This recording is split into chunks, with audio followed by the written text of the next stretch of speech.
ఇది అన్నిటికంటే ఒక దుర్మార్గమైనటువంటి విధానం.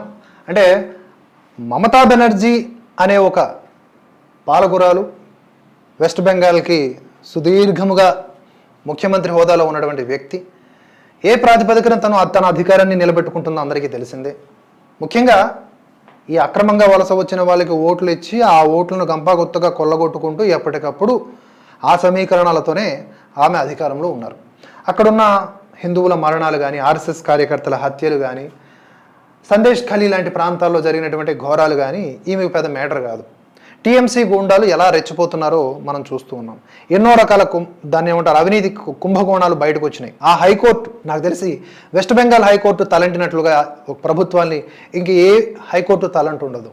అన్ని విధాలుగా మమతా బెనర్జీ డొల్లతనం ప్రపంచానికి తెలుస్తున్నప్పటికీ ఇప్పటికీ బుకాయిస్తూ ఒక ట్రోమాలో ఉన్నారో లేకపోతే ఓవర్ కాన్ఫిడెన్సో తెలియదు కానీ ఏం చెప్తున్నారు, భాజపా ముందస్తు కుట్రే సందేశ్ ఖాళీ ఘటనలపై టీఎంసీ అధినేత్రి చెప్పింది. భాజపా ముందస్తు కుట్రే ఇదంట. మొన్న శోభాయాత్ర విషయంలో కూడా పర్మిషన్స్ ఇవ్వండి అని అడిగితే శోభాయాత్రకు పర్మిషన్స్ లేవు, ఒకవేళ ఏదైనా తేడా జరిగితే మాకు సంబంధం లేదు, ఏమన్నా పేలితే మాకు సంబంధం లేదని అంది ఈవిడే. శోభాయాత్ర జరిగింది, బాంబు పేలింది, 20 మంది గాయాలు పాలయ్యారు.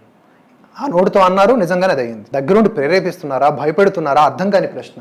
ఇప్పుడు సందేశ్ ఖాళీ అనే ఒక పెద్ద ఇష్యూని భాజపా కుట్రగా అభివర్ణిస్తున్నారంటే అగైన్ ఈ విషయాన్ని కూడా భాజపా ద్వేషులు, మోదీ ద్వేషులు నమ్మరు.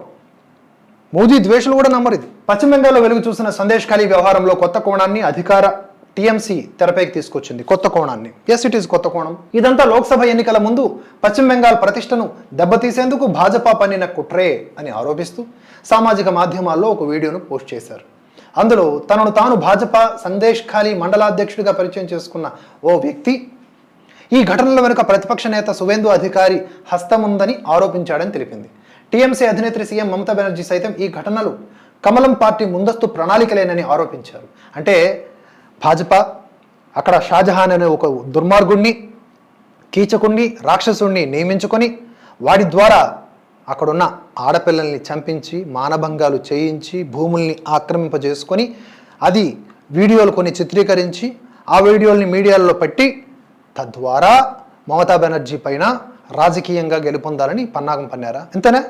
ఇదే కదా జరిగి ఉండాలి అకార్డింగ్ టు మమతా బెనర్జీ. సువేందునే స్వయంగా సందేశ్ ఖాళీ ప్రాంతంలోని ఓ ఇంట్లో ఆయుధాలు పెట్టారు, వాటిని కేంద్ర సంస్థలు స్వాధీనం చేసుకున్నట్లు చూపించారు అని ఆ వ్యక్తి వీడియోలో ఆరోపించాడు. ఇదే నిజమైతే సువేందు అధికారి రెండో రోజే అది నిజంగా జరిగి ఉంటే ఇప్పుడు కటకటాల్లో ఉండేవాడు. అంత రెడ్ హ్యాండెడ్గా దొరుకుంటే ఆరోపణలు చేస్తే అర్థం ఉండాల. బెంగాల్ సందేశ్ ఖాళీ పరువు తీసేందుకే కొంతమందికి డబ్బులు చెల్లించి మరి సామూహిక అత్యాచారాల తప్పుడు కథనాన్ని సృష్టించారని సువేందుపై తృణమూల్ కాంగ్రెస్ మండిపడింది. మోదీ, షా, కేంద్ర సంస్థలు, వారి మిత్రపక్షాల పన్నాగం బట్టబయలైందని పేర్కొంది. సంబంధిత సంఘటనల్ని భాజపా ముందస్తుగానే పకడ్బందీగా ప్లాన్ చేసింది. ఇప్పుడు నిజం బయటకు వచ్చింది. నేను చాలా కాలంగా ఇదే చెబుతున్నాను. దేశ చరిత్రలో కేంద్రంలోని పాలకపక్షం మొత్తం రాష్ట్రాన్ని, దాని ప్రజలను కించపరిచేందుకు ప్రయత్నించిన దాఖలాలు లేవు. ప్రధాని నరేంద్ర మోదీ సందేశ్ ఖాళీపై అనేక సందేశాలు ఇచ్చారు. కానీ గవర్నర్ లైంగిక వేధింపుల ఆరోపణల విషయంలో మాత్రం మౌనంగా ఉన్నారు. నువ్వు ఆరోపిస్తే అది అబద్ధం అని ఎవడైనా నమ్మేస్తాడు. కాబట్టి నువ్వు ఆరోపించావు. మమతా బెనర్జీ చెప్పింది అక్కడ ఒక